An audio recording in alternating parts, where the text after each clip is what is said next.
চিন্তা সবকিছু মিলিয়ে তারা বিভিন্ন কিছু উদ্ভাবন করতেছে, বিভিন্ন কিছু প্রযুক্তির সাথে তাল মিলিয়ে তারা সামনে এগিয়ে যাচ্ছে। আমরাও তাদের সাথে কোলাবোরেশন করে তাদের প্রযুক্তিগুলো আমরা শেয়ার করে আমাদের সংগঠনের সাথে সেগুলো আমাদেরকে একই সমান লেভেলে নিয়ে আসার চেষ্টা করব এবং আমরা চাবো তাদের মাধ্যমে যেন আমরা সেই সহযোগিতাগুলো পাই এবং আমরা তাদের তথ্য প্রযুক্তির গুলো যে কোনোভাবে আমরা হোক তথ্য প্রযুক্তির মাধ্যমে যে কোনোভাবে আমরা ফিজিক্যালি তাদের মাধ্যমে যেন চুক্তি হয় যেন আমরা সেই অবস্থানে যেতে পারি, তাদের সহযোগিতা নেওয়া হবে, পরামর্শ নেওয়া হবে, সেই অবস্থানটা আমরা তৈরি করতে চাবো। আর আমরা যে জিনিসটা চিন্তা করতেছি যে আমাদের যে ইঞ্জিনিয়ার আমরা কিন্তু হয়তো আমাদের যে টেক্সট বই ছিল আমরা পড়ে হয়তো সামনের দিকে এগিয়ে আসছি, আমরা ইঞ্জিনিয়ার হয়েছি, সার্টিফিকেট পেয়েছি, কিন্তু আমরা ইঞ্জিনিয়ার সেক্টরে কিন্তু প্রতিনিয়ত আমাদের কি হচ্ছে, প্রতিনিয়ত আমাদের টেকনোলজি সায়েন্স কিন্তু ডেভেলপ হচ্ছে, কিন্তু আমরা যে টেক্সট বই বা আমরা যে কাজ শিখিয়ে রেখেছি সেটা নিয়ে বসে থাকি তাহলে কিন্তু আমরা সামনের দিকে এগিয়ে যাব না। আমাদের প্রজেক্টে আমি যে প্রজেক্টে চাকরি করি উনি হলো মেকানিক্যাল ইঞ্জিনিয়ার বুয়েটের। যখন উনি ইঞ্জিনিয়ারিং পাস করছেন উনি কম্পিউটার জানতোই না, মানে কম্পিউটার এই ছিল কোর্স কারিকুলামে ছিলই না, কম্পিউটার কিন্তু বুঝতো না। কিন্তু আমরা বর্তমান তথ্য প্রযুক্তির যুগ, আইটির যুগ, আমরা অনার্স মাস্টার্স আইটিতে সিএসসিতে পাস করে অনেকে যা শিখছে আমি দেখছি উনি মেকানিক্যাল ইঞ্জিনিয়ার হওয়ার পরে উনি এতটা ডেভেলপ করেন, প্রতি মুহূর্তে নিজেকে ডেভেলপ করেন।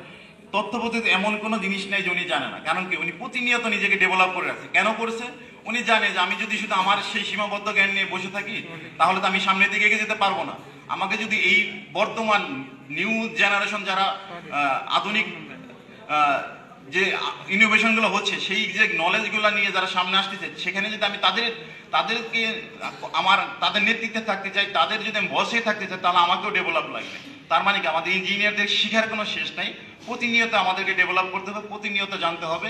এবং বর্তমানে আপনারা জানেন যে আমরা যদি আমি মনে করব আমাদের যে ইন্টারনেটই হলো আমাদের মনে করি যে জার্নাল, ইন্টারনেটই আমাদের যে কোনো কিছু আমাদের শিক্ষার এমন কোনো মতদান নাই যেটা ইন্টারনেট থেকে পাই না, আমরা খুব সহজে পেয়ে যাই।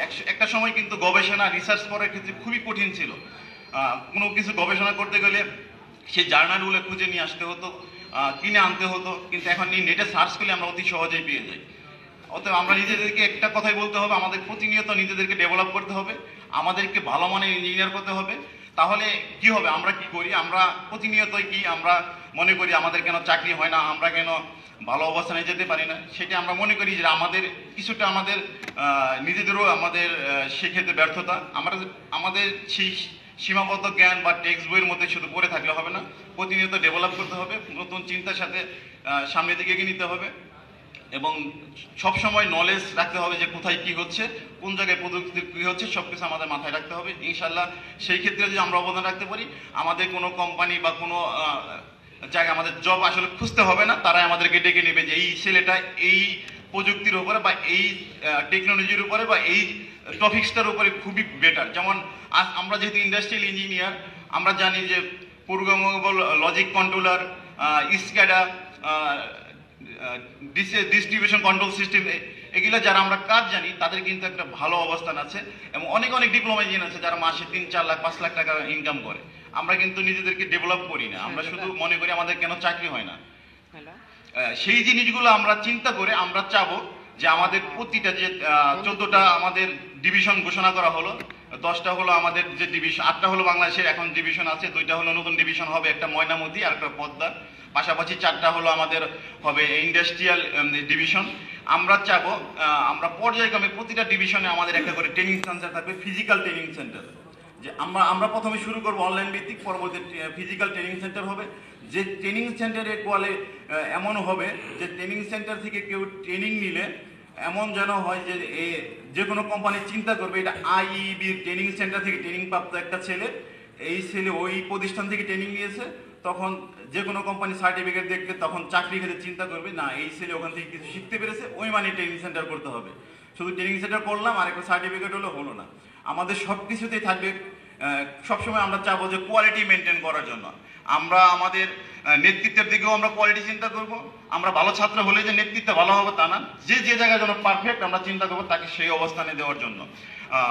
ইনশাল্লাহ শুধু ভবিষ্যৎ পরিকল্পনা আমি যা বলতেছি এটাই শুধু ভবিষ্যৎ পরিকল্পনা না, যেহেতু আমরা একটা নতুন চিন্তা করতেছি, এখানে আমরা যারা ন্যায়ের পথে আছি এবং সৎ চিন্তার পথে আছি, আমরা সবাই চিন্তা করব আমরা যারা ইঞ্জিনিয়ার, আমরা মনে করি আমরা মেধাবী, যারা সূক্ষ্ম বুদ্ধি বা সূক্ষ্ম চিন্তা, সৎ মন মানসিকতা আছে, তারাই আসলে ন্যায়ের পথে থাকে। অতএব আমরা মনে করি এখানে মেধাবী ইঞ্জিনিয়ার আছি, আমাদের যে মেধা এবং আমাদের যে চিন্তাধারা সেটা কাজে লাগিয়ে আমরা আমাদের সংগঠনকে সামনে এগিয়ে নিয়ে যাব।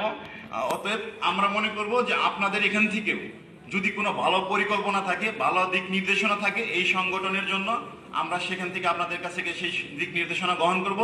ইনশাল্লাহ এই সংগঠন হবে বাংলাদেশের যতগুলো সংগঠন আছে, সেটা হোক IAB, IDEB, Bangladesh computer society, Bangladesh electronics society, সব সংগঠনকে ছাড়িয়ে যাবে। কারণ প্রাইভেট সেক্টর ইঞ্জিনিয়ার হলো সবচেয়ে বেশি, বাংলাদেশের 92% ইঞ্জিনিয়ার এখন প্রাইভেট সেক্টর এবং ইন্ডাস্ট্রিয়াল সেক্টরে জব করে।